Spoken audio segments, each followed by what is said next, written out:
Amani Washington stared at the cream-colored envelope in her hands, her fingers trembling slightly as they traced the gold-leafed edges. The return address belonged to her ex-husband, Darius Jackson. 2 years had passed since their divorce, since the day he'd called her barren and worthless before walking out of their 5-year marriage for his pregnant assistant. Now standing in her modest apartment's kitchen while her 3 sleeping 15-month-old babies napped in the next room, she couldn't help but laugh at the universe's sense of irony. The invitation had arrived with impeccable timing, exactly 1 week after she'd finally paid off the last of her fertility treatment debts. The treatments he'd refused to consider during their marriage, claiming they were too expensive, too risky, not worth it. The same treatments that had blessed her with her precious triplets, just 6 months after he'd left her with nothing but shame and a broken heart.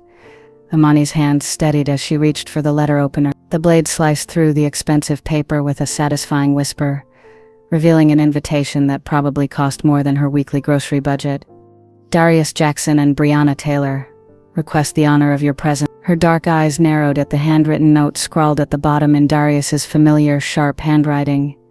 I specifically request your attendance, Amani. For old time's sake, wouldn't want you to miss the celebration of the century. The morning sunlight streaming through her kitchen window caught on her simple gold band. Not her old wedding ring, but one she'd bought herself the day her triplets were born. A promise ring of sorts, to herself and her children, that their future would be built on love, not spite. Her phone buzzed with a text from her sister Aaliyah. Did you get it? That arrogant fool. Please tell me you're not going. Amani glanced through the open door where her 3 miracle babies slept peacefully in their shared nursery. Zion, Malcolm, and their existence was her best-kept secret, known only to her closest family and friends. She'd moved to a different part of the city after the divorce, and her first year with the triplets had been spent in peaceful seclusion, healing and bonding with her children. Now that she'd returned to work part-time at her physical therapy practice, she'd managed to keep her personal life private from anyone connected to her past. Her fingers hovered over her phone's keyboard as a plan began forming in her mind. Darius had invited her to humiliate her, to parade his new life and pregnant bride before the ex-wife who supposedly couldn't give him children. He expected her to arrive alone, perhaps in the same worn-out dress she'd had during their last days together when his emotional abuse and financial control had left her a shadow of herself. But Amani wasn't that woman anymore. She looked at the invitation again, noting the RSVP card with its option for a +1. A slow smile spread across her face as she picked up her phone to make 2 calls. First to her best friend Shanice, who owned a luxury car service, and then to her sister Aaliyah, who worked as a stylist for celebrity clients. Time to show Darius what he threw away, she whispered, her voice steady and strong. And exactly what I gained by losing him. From the nursery came the soft sounds of Nia stirring from her nap, followed by Malcolm's gentle babbling. Penny smiled, hearing the telltale signs that Zion would soon join his siblings in their afternoon chorus. These precious voices were her daily reminder that sometimes life's greatest blessings come disguised as loss. Reflection question: when was the last time someone underestimated you, and how did you prove them wrong? Share your story in the comments below. And don't forget to like and subscribe to see how Amani serves this sweet revenge. 2 weeks before the wedding, Amani sat in her sister Aaliyah's upscale salon after hours, watching her 15-month-old triplets play in a makeshift area they'd created with toys and soft blankets. Nia, already showing signs of being the fashionista, toddled around in her mama's heels while Malcolm constructed elaborate towers with his blocks. Zion, the observer, watched everything with their father's intense eyes, the only trait they'd inherited from Darius. Girl, you sure you want to do this? Aaliyah asked, running her fingers through Amani's shoulder-length locks. You don't owe that man anything, not even the satisfaction of seeing you. As Amani watched her reflection in the mirror, remembering how Darius had always insisted she keep her hair straightened, claiming her natural curls looked unprofessional. Now her gorgeous coils crowned her head like a halo, each spiral a testament to her reclaimed identity. This isn't about owing him, Amani replied, her voice firm. It's about showing up for myself. Every time I look at our babies, I'm reminded that God had a bigger plan. Darius thought he was destroying me, but he just cleared the path for my blessing. Aaliyah nodded, understanding flickering across her face. She'd been there through it all. The nights Amani had cried herself to sleep, the days she'd barely eaten, the moments she'd questioned her worth. But she'd also witnessed her sister's phoenix-like rise from those ashes. Remember that day he cleared out your bank account? Aaliyah asked, her hands pausing in Amani's hair. Right before serving you divorce papers. Amani's jaw tightened. $47. That's all he left me with. Said since I hadn't contributed by giving him children, I didn't deserve more. And now look at you, Aaliyah beamed.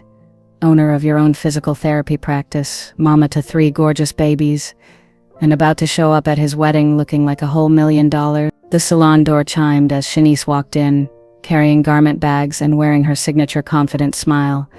As the owner of Luxury Fleet Services, she'd risen from driving other people's cars to managing a fleet of high-end vehicles that served Atlanta's elite. Speaking of looking like $1 million, Shanice announced, hanging up the garment bags.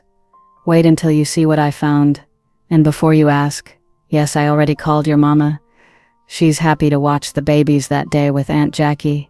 Amani stood, walking over to the first garment bag. Inside was a dress that made her gasp. A deep burgundy goddess gown that would hug every curve she'd worked hard to maintain through post-pregnancy workout sessions. The color of victory, Shanice declared, and sweet, sweet revenge. Malcolm chose that moment to toddle over, arms raised for his mama to pick him up. Amani scooped him up, breathing in his baby sweet scent. You know what the craziest part is? I'm actually grateful to Darius now. Both Aaliyah and Shanice looked at her like she'd lost her mind. Hear me out, Amani continued, bouncing Malcolm gently. If he hadn't left, I might have spent years more trying to change myself to please him. I wouldn't have had the courage to get the fertility treatments on my own. Wouldn't have started my own practice. Wouldn't have these 3 miracles. Nia and Zion, hearing their brother getting attention, made their way over too. Soon Amani had all 3 babies attempting to climb her like a jungle gym. Look at you, being all spiritual and forgiving, Shanice teased, helping to wrangle Nia before she could pull down the garment bags. Oh, I forgive him, Amani smiled, a mischievous glint in her eye. But that doesn't mean I'm not going to show up and show out. He invited me to witness his happiness. Well, I'm going to make sure he witnesses mine too. Aaliyah pulled out her phone, scrolling through her calendar. Okay, so we have 2 weeks. I'm thinking we need to schedule your spa day, final dress fitting, and that photo shoot I promised you and the babies. Photo shoot? Amani questioned. Trust me, Aaliyah winked.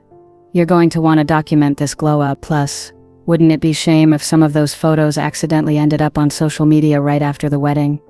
Amani sat back down in the salon chair, gathering Zion and Nia in her lap while Malcolm played with her hair. Looking at their reflection, her with her 3 beautiful children, she felt a confidence that no designer dress or fancy car could provide. You know what Darius used to always say? She mused, kissing each of her babies' foreheads. That I was half a woman because I couldn't give him children. Now I've got 3 whole humans who look at me like I hung the moon and stars. And a whole community of people who got your back, Shanice added, pulling up something on her phone. By the way, I already planned the route for that day. We're taking the long way to the church, right past his mama's house, where she'll definitely be getting ready with the bride. The 3 women laughed, but Imani's joy wasn't just about the planned spectacle. It was deeper than that. For the first time since receiving that invitation, she realized this wedding wasn't just about showing Darius what he'd lost. It was about celebrating everything she'd found. My babies, she whispered to her children, your mama's about to show you that sometimes the best revenge is living your best life out loud. Reflection question. What's the most powerful way someone has bounced back from adversity in your life? Share your stories of triumph in the comments below. And don't forget to follow this journey of sweet redemption. A week before the wedding, Amani was at her physical therapy practice, finishing up with her last patient when her phone started buzzing incessantly. Text messages from Aaliyah and Shanice flooded her screen, all saying variations of the same thing. Check your email now. After walking her elderly patient to the front desk, Amani retreated to her private office. There, sitting in her inbox, was an email from Brianna Taylor, Darius's bride-to-be, forwarded by multiple concerned friends. Dear valued wedding guests, the email began, its tone dripping with false sweetness. As we approach our blessed day, we want to be sensitive to all attendees. We know some guests may be experiencing personal challenges. Therefore, we kindly request that our ceremony remain child-free, as we understand certain situations might trigger emotional responses from those still struggling with fertility issues. Imani's hand flew to her mouth, not in shock or pain, but to stifle a laugh that threatened to turn into a cackle. The email continued with barely concealed jabs, making it clear that this consideration was aimed directly at her. Her office phone lit up. The front desk. "Ms. Washington, your sister's here." Moments later, Aaliyah burst through the door, designer heels clicking against the hardwood floor, her face a storm of righteous anger. "Tell me you saw that email. Tell me you saw what that basic Instagram boutique owner tried to do." "Oh, saw it," Imani replied, her calmness surprising even herself. "Looks like somebody's been talking about me." "Girl, everybody's been talking. You know Jasmine from college, she works with Brianna's cousin apparently. Darius has been running his mouth about how you're probably still struggling while they're blessed with their pregnancy." Imani leaned back in her chair, fingers drumming thoughtfully on her desk. "You know what's funny? He really thinks all this time, he's been painting himself as the victim who had to leave his barren wife to find happiness. Which is exactly why we need to adjust the plan," Aaliyah declared, pulling out her phone. "Shanice is already on her way. We're having an emergency strategy session." 20 minutes later, Shanice arrived with takeout from their favorite soul food spot, and the three women gathered around Imani's office desk. The autumn sun was setting outside, casting long shadows through the windows as they plot. "First things first," Shanice announced, pulling out her tablet. "I've got tea. Remember how I said my cousin works at that fancy baby boutique in Buckhead? Well, guess who came in last week throwing a fit about their baby registry? Let me guess. The happy couple." Imani served herself some mac and cheese. Brianna was going off about how everything had to be perfect because, and I quote, "This baby is a miracle since Darius's ex couldn't even do this one simple thing right." Aaliyah nearly choked on her cornbread. "She didn't." "Oh, but she did," Shanice continued. "And here's the kicker. They were fighting about money. Seems like somebody's business isn't doing as well as her Instagram makes it look." Imani absorbed this information, remembering how Darius had always been obsessed with appearance. "So they're struggling but trying to put on a show?" "Bingo." Shanice pulled up some social media posts. "They've been taking out loans to fund this wedding, all while Brianna's boutique is barely staying afloat. They're counting on wedding gifts to help them start their new life." Aaliyah sat forward, her eyes gleaming, which makes this the perfect time to show them what real blessing looks like. "Y'all," Imani started. "I don't want to be petty." "No, sis, this isn't petty," Aaliyah interrupted. "This is divine timing. They sent that email to humiliate you, thinking you're still that same broken woman. They don't know about your thriving practice, your beautiful babies, or how God turned your pain into triple joy." Imani glanced at the framed photo on her desk, her three little ones at their first birthday party, all wearing crowns and covered in cake. The joy in that image was worth every tear she'd ever shed. "You know what?" Imani straightened in her chair. "You're right. But if we're doing this, we're doing it with class. I want them to feel every bit of their shame without me having to say a word." Shanice grinned. "Already handled. Remember that photo shoot we did? Well, I know somebody at S. How would you feel about your story being featured in their online edition? Rising from heartbreak, how one woman's journey to motherhood tripled her joy. The timing," Imani breathed, "would be perfect." Aaliyah finished. "The article would drop the morning after the wedding. By then, everyone will have seen you arrive in that goddess dress, stepping out of that Rolls Royce with your head held high. They'll have watched you sit through that ceremony with grace and peace that only comes from genuine happiness. And then," Shanice added, "while they're opening their registry gifts, the whole world will be reading about how God blessed you triple-fold." Imani felt tears welling up, but these weren't tears of pain or anger. They were tears of gratitude for these friends who'd stood by her, for the journey that had made her stronger, and for the three little heartbeats that had changed her world. "Okay," she nodded, wiping her eyes carefully. "But we do this right. No direct shots, no messy drama, just pure undiluted excellence." Speaking of excellence, Aaliyah pulled up a photo on her phone. "Wait until you see the final alterations on your dress. And I've got your hair and makeup team booked, the same ones who did Beyoncé's backup dancers for the Renaissance tour." As her friends excitedly planned details, Imani felt a deep peace settle over her. This wasn't about revenge anymore. This was about testimony, about showing others that sometimes the hardest no in your life is God making way for a bigger yes. By the way, Shanice added, I had my team detail the rolls. That burgundy dress against that cream interior. Baby, they won't be ready. Reflection question. Have you ever had a moment where someone's attempt to shame you backfired completely? How did you turn that situation into your testimony? Drop your stories below and stay tuned for the wedding day showdown. The morning of the wedding dawned with autumn sunlight streaming through Amani's apartment windows, where 3 tiny burgundy outfits hung alongside her goddess gown. Her babies were already awake, their morning babbles creating a symphony that meant more to her than any wedding march ever could. Mama's babies, she cooed, lifting Nia from her crib while Zion and Malcolm reached up eagerly for their turns. Today, we're going to show everyone what a real blessing looks like. Her phone buzzed with simultaneous texts from Aaliyah and Shanice, both saying variations of, "Are you sure about this?" She looked at her 3 miracles, remembering that email about keeping the wedding child free to avoid triggering those with fertility issues. Her response was simple, absolutely. God didn't bless me triple-fold for me to hide it. Within 30 minutes, her apartment transformed into command central. Aaliyah arrived with her glam team and 3 babysitters, all professionally trained and dressed in matching black outfits.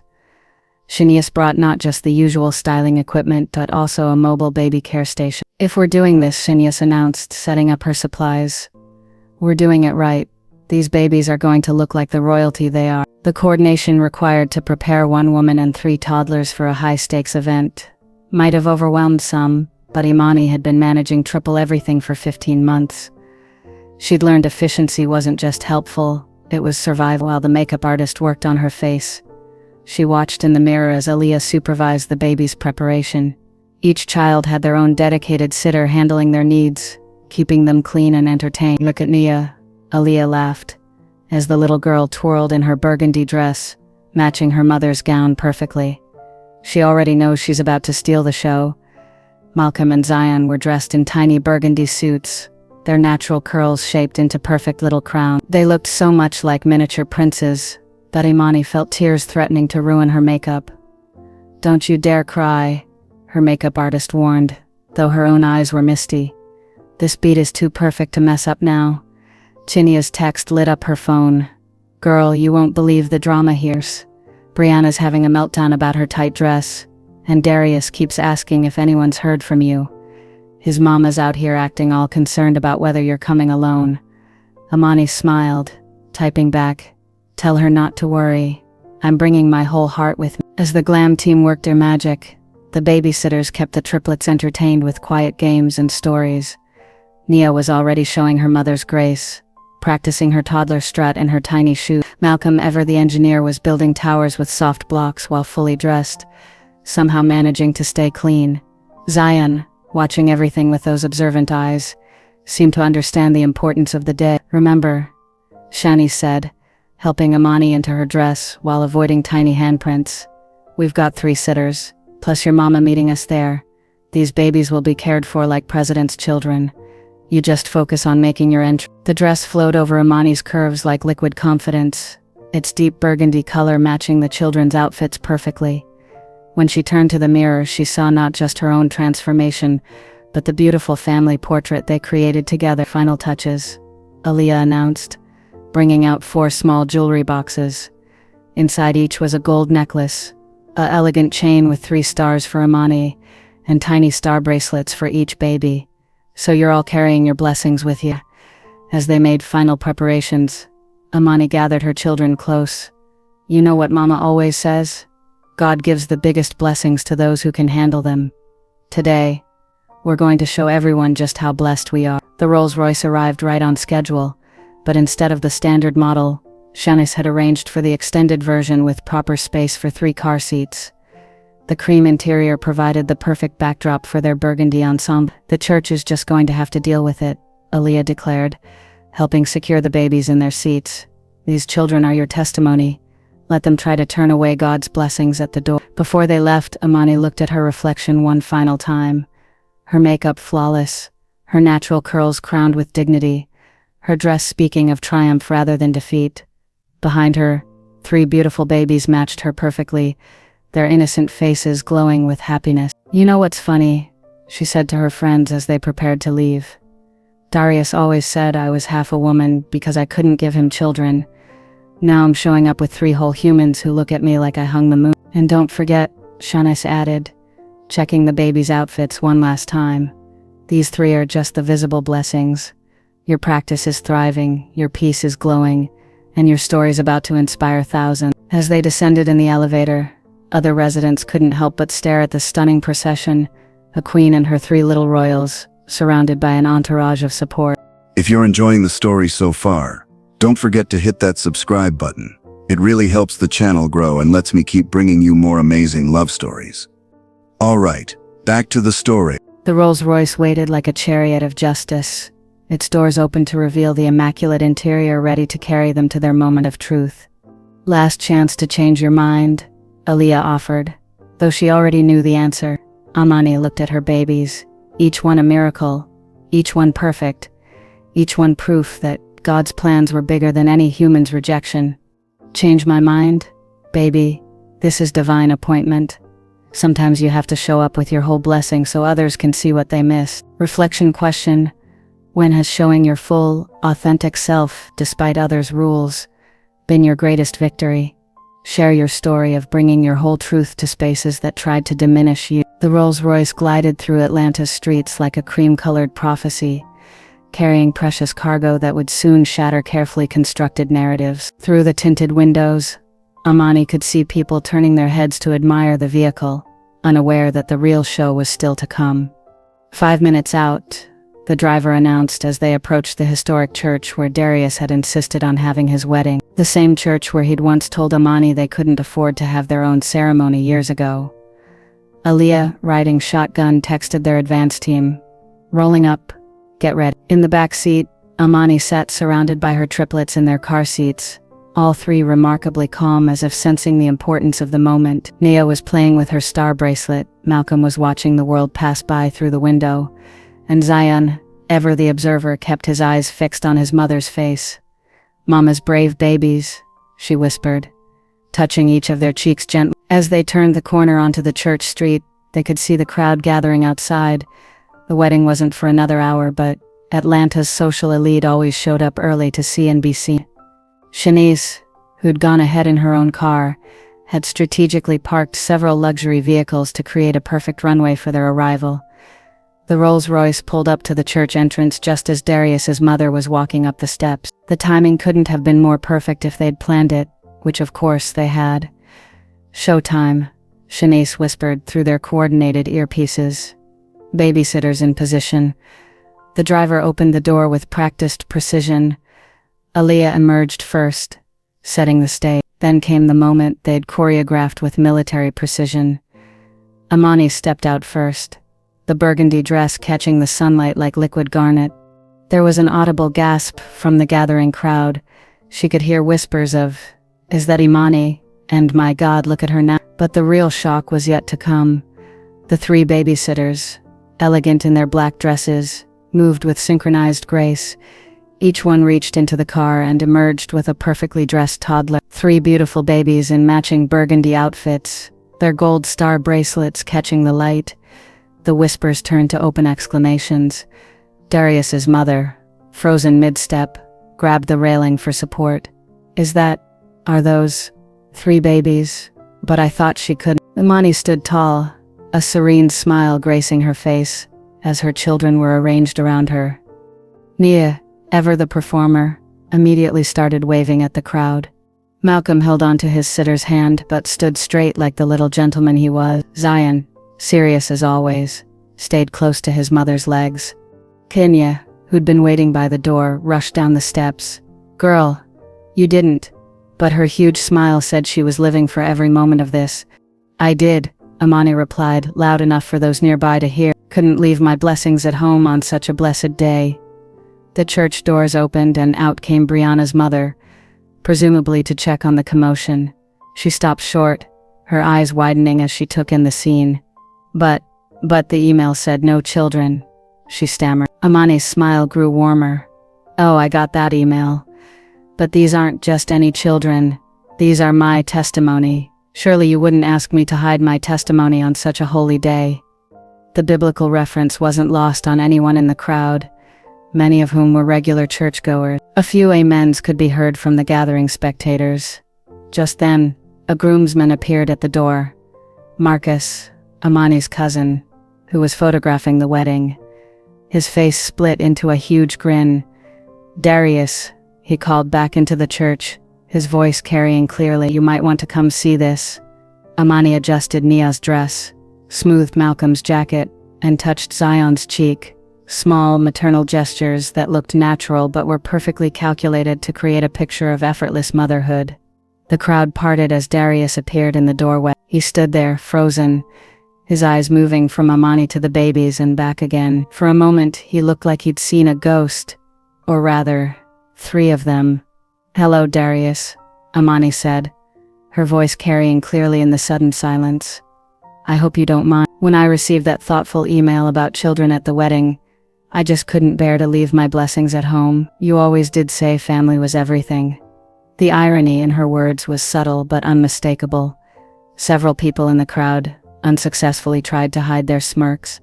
Darius opened his mouth, closed it, then opened it again. But before he could speak, his mother rushed down the steps. "Amani, these are yours?" Her eyes were fixed on the 3 perfect little faces that, now that she looked closely, carried hints of her own family's features. "Yes, ma'am," Amani replied with perfect politeness. "God blessed me 3 times over. Funny how his timing works, isn't it?" The babies, as if on cue, gave their best Sunday morning smiles. Nia even blew a kiss, causing several women in the crowd to audibly coo. "They're 15 months old," Amani continued, her voice carrying just enough to reach the key gossips in the crowd. "Got my blessing right after the divorce. God does work in mysterious ways." The mathematical implications of that statement rippled through the crowd like a wave. 15 months old, divorced 2 years ago. Fertility treatments that Darius had claimed were too expensive.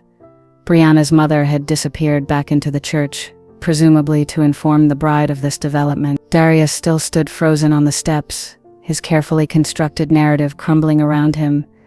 "Shall we go in?" Amani asked sweetly, gathering her children close. "I'd hate to miss any of this blessed event." Reflection question: have you ever had a moment where your greatest weakness turned out to be your biggest triumph? Share your story of unexpected victories below.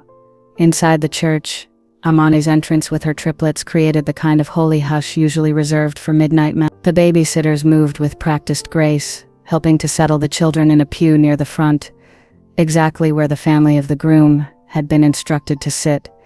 Miss Washington, a nervous-looking usher, approached, glancing between her and the children. The bride requested that all guests with children sit in the overflow room where the ceremony will be live-streamed.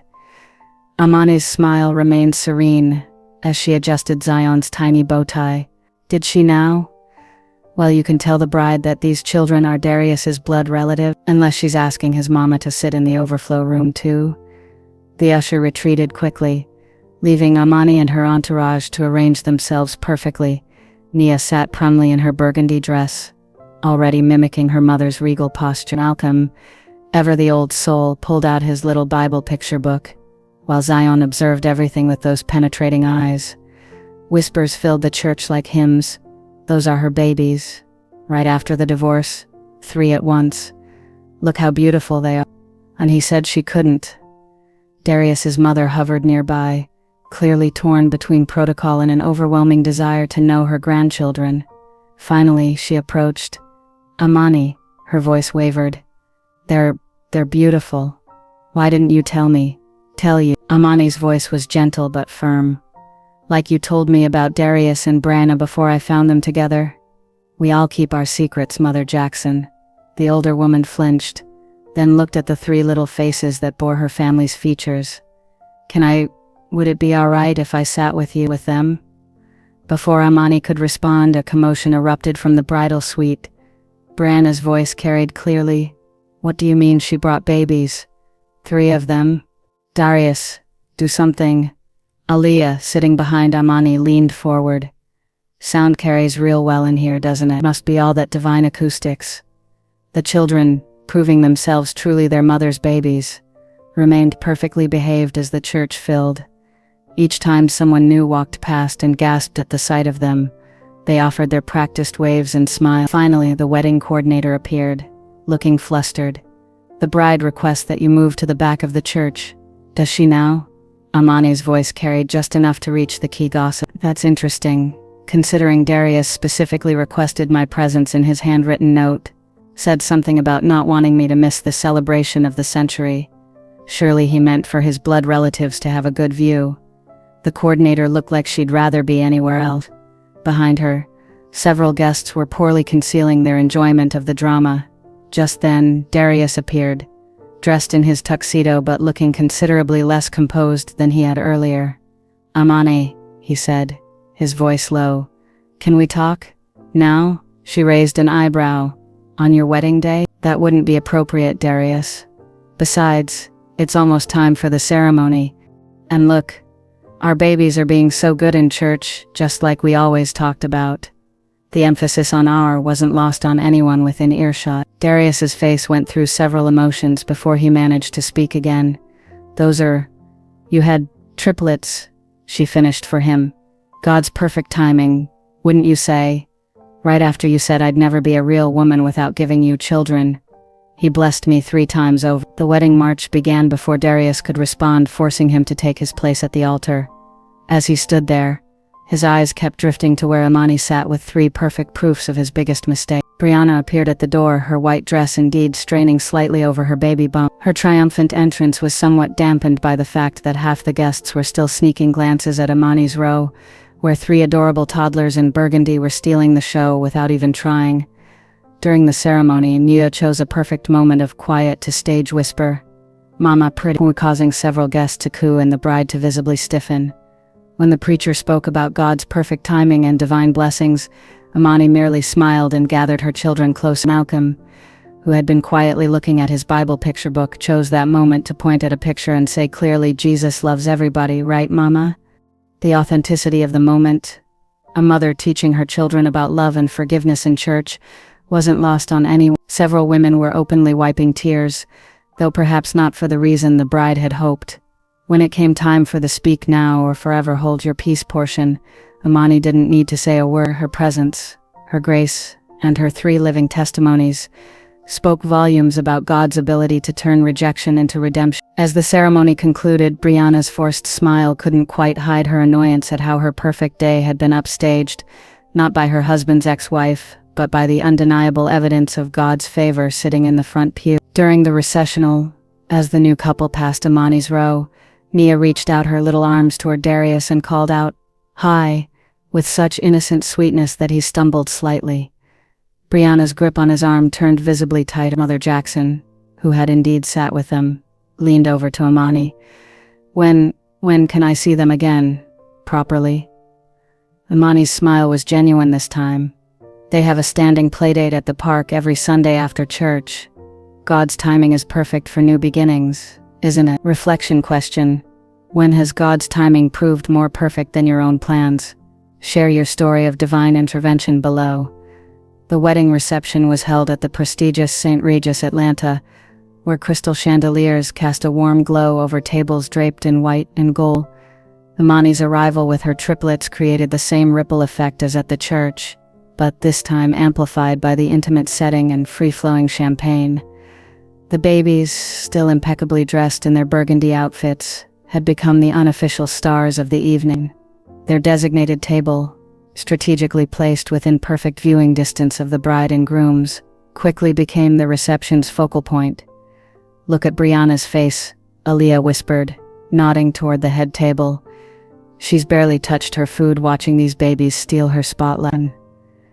Indeed, the new Mrs. Williams kept glancing over, her expression growing increasingly strained as guest after guest made excuses to pass by Amani's table, cooing over the children and asking not-so-subtle questions.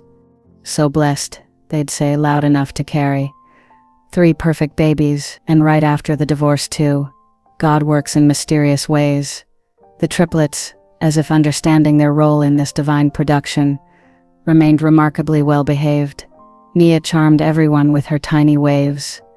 Malcolm impressed the older guest with his quiet dignity, and Zion's serious expressions had people commenting on how much he looked like his mother.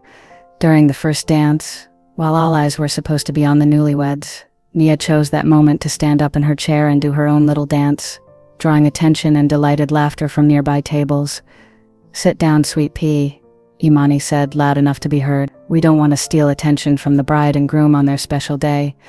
The irony wasn't lost on anyone, especially since Nia's impromptu performance had already accomplished exactly that. When it came time for the toasts, Darius's best man made an unfortunate reference to finally starting a family, causing several guests to choke on their champagne while looking pointedly at the three living contradictions to that statement. Mother Jackson, who had been hovering between her son's table and Imani's all evening, finally made her choice during the dinner service. She pulled up a chair next to her grandchildren, watching in wonder as Imani efficiently managed 3 toddlers' meals while maintaining her perfect composure. "You do this by yourself?" she asked, her voice tinged with both admiration and regret. "God doesn't give you more than you can handle," Imani replied, helping Malcolm with his spoon. "Though he did make sure to send me plenty of support." She smiled at her friends and the babysitters who had become family. The moment everyone had been tensely waiting for arrived during the open dancing portion of the evening. Darius, perhaps emboldened by champagne or guilt, approached their tables. "They're beautiful," he said, his eyes fixed on the children. "Why didn't you tell me?" Imani looked up at him, her expression serene. "Tell you what, Darius, that God had a bigger plan than your rejection, that while you were busy planning your new life, he was busy multiplying my blessing. I had a right to know," he insisted. "Lower now, like I had a right to know about Brianna." Imani's voice remained calm as she wiped Zion's mouth. "Besides, you made it very clear that children weren't in your budget. Remember? We can't afford fertility treatments." Imani's funny how God provides when you remove the obstacles. Before Darius could respond, Nia reached up toward him with her little arms. "Up," she demanded, in that innocent way toddlers do. The look on his face, recognition, longing, regret, was worth every moment of pain he'd ever caused her. But Imani wasn't done yet. "Oh, honey," she said sweetly, gathering Nia close. "That's not your daddy. Your daddy is the Lord above who blessed Mama with all 3 of you after Mr. Williams decided we weren't worth the investment." Several nearby guests suddenly became very interested in their desserts, though their ears were clearly tuned to the conversation.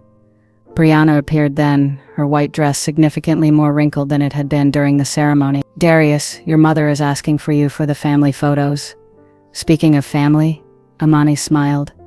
"Mother Jackson, would you like to hold your grandbaby while I help Malcolm with his dessert?" The older woman's face lit up as Nia was transferred to her arm. The little girl immediately grabbed her grandmother's necklace, examining it with delighted curiosity. "She has your mother's eyes," Mother Jackson said to Darius, who stood frozen between his past and present, watching his mother bond with the grandchild he hadn't known existed. "The boys have your father's chin," Imani added casually. "God's funny that way, isn't he? Making sure they carry the family features even though their blessing came after the family name." Brianna tugged at Darius's arm more insistently. "The photographer is waiting." "You should go," Imani said, her voice dripping with honey. "Wouldn't want to keep your new family waiting. We'll be fine here with your mama, making up for lost time." As the couple walked away, they could hear Mother Jackson asking about Sunday park visits and weekly dinner possibilities. Darius looked back once, just as time to see Malcolm climb into his mother's lap, a perfect picture of the family he could have had. The rest of the reception passed in a parade of guests coming to admire the children and congratulate Imani on her miracle babies. Each time someone asked about their father, she simply smiled and said, "God provided exactly what we needed." As the evening wound down, Imani gathered her children and their entourage to leave. Their exit was as carefully choreographed as their entrance had been, with the triplets waving goodbye to their new admirers. "Imani," Mother Jackson called out as they were leaving. "About Sunday, we'll be at Washington Park after the 11 o'clock service," Imani confirmed. The babies love the swings. In the Rolls-Royce heading home, with 3 sleepy toddlers secured in their car seats, Aaliyah finally asked the question everyone had been thinking. "Was it everything you hoped it would be?" Imani looked at her sleeping miracles, their little faces peaceful in the car's dim light. "It was better," I didn't come to hurt anyone or cause a scene. I came to show that sometimes God's no is actually him making room for a bigger yes. 3 times bigger, Shanice added with a smile. Exactly, Imani said, touching each of her children's hands gently. Sometimes your biggest blessing is disguised as your greatest rejection. Reflection question: when has what seemed like rejection turned out to be protection and redirection towards something better? Share your story of unexpected blessings below. 2 weeks after the wedding that had Atlanta's social circles buzzing, Imani sat in her thriving therapy practice's office, reviewing the influx of new client requests. Many were from women who had been at the wedding, inspired by her story of resilience and divine timing. Her phone buzzed with a text from Kenya. Girl, you won't believe the Brianna's mama is in shambles because half their wedding photos have your babies in the background looking like little angels. Can't crop them out without ruining the whole album. Pani smiled, remembering how Nia had somehow managed to photobomb several key moments with her perfect little waves. Divine timing indeed. Her office door opened as her assistant brought in her afternoon coffee. Dr. Washington, Mother Jackson is here for her scheduled appointment. She brought lunch. This had become their new Tuesday ritual. Mother Jackson would bring lunch, supposedly to discuss her own healing journey, but mostly to spend time with her grandchildren who stayed in Imani's office's newly installed playroom during her afternoon administrative hours. Send her in, Imani said, clearing her desk of files. Mother Jackson entered, carrying bags from Mary Mac's tea room, and wearing the guilty expression of a grandmother about to spoil her grandkids. Behind her, the triplets toddled in from their playroom, their faces lighting up at the sight of their grandmother. I know you said no sweets before nap time, Mother Jackson started, but I brought just a little peach cobbler. Mama Jackson, Imani said with a laugh. You can't spoil my babies every Tuesday. Watch me try, the older woman replied, already pulling out 3 small containers of cobbler. Besides, I have 18 months of grandmothering to make up for. As they settled in for lunch, Mother Jackson's face grew serious. Have you heard about Darius and Brianna? I make it a point not to keep up with their news, Imani replied diplomatically. Well, they're fighting something terrible. Brianna's mama told my bridge club that Brianna's furious because Darius keeps asking about the babies. Apparently he's been looking at their pictures on your mama's Facebook page. Imani watched her children enjoying their illicit cobbler. That's not my concern anymore. God removed me from that situation for a reason. True enough, Mother Jackson agreed.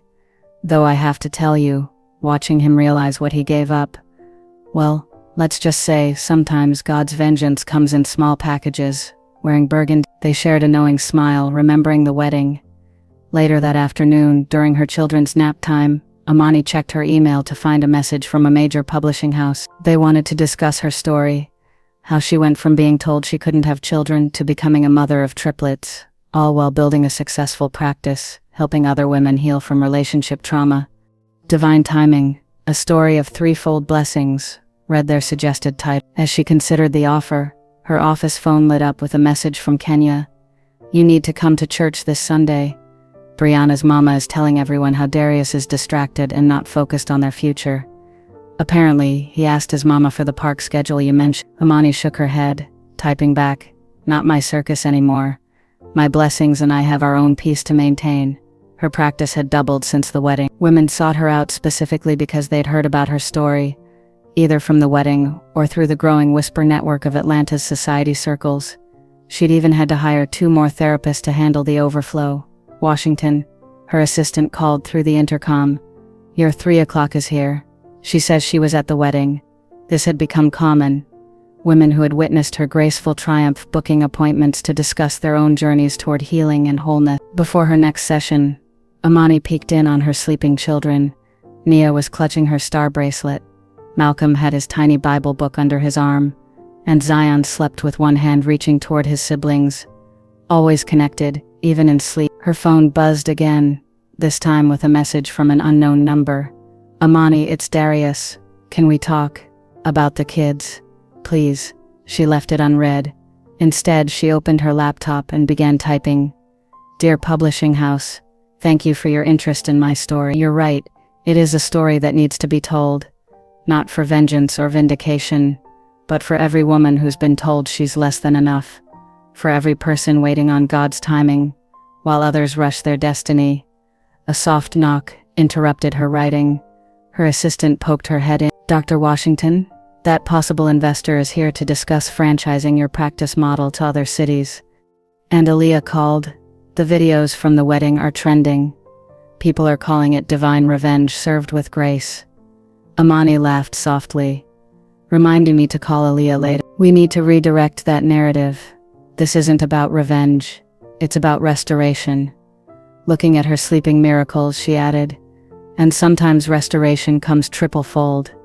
The rest of her afternoon was filled with sessions, each one a reminder of why God had led her down this path. Every woman who sat in her office was seeking what she had found, not just healing, but the courage to believe in divine timing. As she packed up for the day, preparing to take her babies home, she found one last surprise on her desk, a small envelope with 3 pressed flowers inside. The card read, "From the church arrangements at the wedding. Thought you might want a reminder of the day God showed out. Love, Kenya." Imani smiled, tucking the flowers into her journal. She didn't need physical reminders. She had 3 living testimonies of God's faithfulness walking and talking and filling her life with joy every day. That evening, as she tucked her children into bed, Nia asked her usual question. "Mama, tell the blessing story." "Whilst," Imani began, gathering all 3 close. "Once upon a time, there was a woman who thought she had lost everything. But God had a plan so big, it could only come in 3 parts. Reflection question: how has God turned your apparent losses into unexpected gain? Share your story of multiplication below." 1 year later, the Washington Park playground buzzed with activity on a crisp Sunday afternoon. Under a sprawling oak tree, decorated with pink and blue balloons, a celebration was in progress. A banner reading, "The triplets turn to," fluttered in the autumn breeze. Imani watched her children, now steady on their feet, commanding the playground like they owned it. Nia, in a tulle dress that somehow stayed pristine, organized other toddlers into what appeared to be a dance circle. Malcolm, serious as ever, was showing younger children how to properly use the slide, while Zion observed everything from his perch on the swing, pushed gently by his grandmother. "Look at God," Aaliyah said, adjusting the dessert table. Who would have thought that wedding crash would turn into all this? Indeed, the past year had transformed far more than just Imani's life. Her book, Divine Timing When God's No Leads to a Triple Yes, had spent 20 weeks on the bestseller list. Her therapy practice had expanded to 3 locations across Atlanta, with a focus on helping women navigate fertility challenges and relationship trauma. The party guests represented this transformation. There were women from her support groups, clients turned friends, and even a few familiar faces from that fateful wedding. Mother Jackson, now a permanent fixture in their lives, had fully embraced her role as grandmother, showing up every Sunday with new outfits and endless enthusiasm. "You know, Brianna left him," Kenya mentioned, joining them with a plate of cake, right after he missed their 6-month anniversary dinner because he was parked outside the twins' first birthday party, trying to get a glimpse. Imani shook her head. "That's between them and God. We're focused on our blessings over here." As if on cue, all 3 children ran over, demanding cake with perfect synchronization. "Mama, cake time," Nia announced, her vocabulary now extensive enough to make her wishes very clear. "Yes, babe. After we sing happy birthday," Imani replied, gathering them close. The crowd gathered around the cake table, where 3 small cakes sat alongside a larger one. Each child had their own cake to demolish, a lesson learned from their first birthday when they'd fought over the same one. As everyone sang, Imani noticed a familiar figure hovering at the park's entrance. Darius stood there, looking lost and out of place in his expensive suit. Mother Jackson saw him too, but made no move to invite him closer. After the marriage imploded, he'd tried repeatedly to insert himself into the children's lives, claiming his right as their biological father, but Imani had stood firm. These blessings came after he'd walked away, and she wasn't obligated to share them. "Let him watch," Mother Jackson had said. "Sometimes the best lesson is seeing what you gave up grow without you." The party continued, a celebration not just of 2 years of life, but of God's faithfulness. Women from Imani's practice shared stories of their own miracles, babies conceived after years of trying, relationships healed through therapy, lives transformed through faith and persistence. Tell them about the new project, Shanice prompted, nodding toward the curious guest. Amani smiled, gathering her children close. Well, we're opening a new center, the Triple Blessing Foundation, a place where women can receive fertility support, counseling, and community, regardless of their ability to pay. The announcement was met with enthusiastic applause. Several women wiped away tears, knowing firsthand the importance of such support. And guess who's on the board? Aaliyah added proudly, Mother Jackson herself. The older woman beamed, still pushing Zion on the swing. Had to make sure other grandmothers don't miss out on their blessings like I almost did. As the party wound down, Amani watched her children playing with their friends, their laughter carrying across the park. Darius had disappeared, perhaps finally understanding that some blessings aren't meant to be shared with those who rejected them. Girl, Kenya said, helping to pack up the leftover cake. Remember when you were worried about showing up at that wedding? Look at God showing out instead. Indeed, what had started as a moment of truth had blossomed into a movement of transformation. Women regularly reached out to share how Amani's story had given them hope, how her children were living proof that God's timing superseded human rejection. The Triple Blessing Foundation was set to open its doors the following month, housed in a beautiful building not far from where Darius had once told Amani they couldn't afford fertility treatments. The irony wasn't lost on anyone. Mama, Malcolm called, running over with his sibling. Story time. It had become their tradition. Every celebration ended with the story of their blessing. The other children gathered around too, having heard about Miss Amani's famous blessing story. Well, she began, settling onto a park bench with a child on each side and one in her lap. Once upon a time, there was a woman who thought her dream of motherhood was over. But God had other plans. The children listened intently, even though they'd heard it many times before. Other parents gathered too, drawn to the story of triple blessings and divine timing. And that's why we never rush God's timing, she concluded, hugging her miracles close. Because sometimes He's not saying no, He's just making room for more yes than we could have imagined. Later that evening, as she tucked 3 tired toddlers into their beds, Imani found a note that Mother Jackson had slipped into her purse. Dearest Imani, thank you for showing me what grace looks like in action. These babies are more than just my grandchildren. They're proof that God's plans are bigger than our mistakes. I thank Him every day for giving us a second chance through you. Love. Mama Jackson. Imani placed the note in her blessing journal alongside the pressed flowers from the wedding and the children's first birthday cards. Each item told part of their story, not just of triumph over rejection, but of God's perfect time. As she closed their bedroom door, she whispered her nightly prayer. Thank you, Lord, for knowing exactly what I needed, exactly when I needed it. And thank you for making sure these blessings came at the perfect time, not just for me, but for every woman who needed to see what your yes looks like. Final reflection: how has God turned your waiting seasons into preparation for bigger blessings than you imagined? Share your testimony of divine timing below.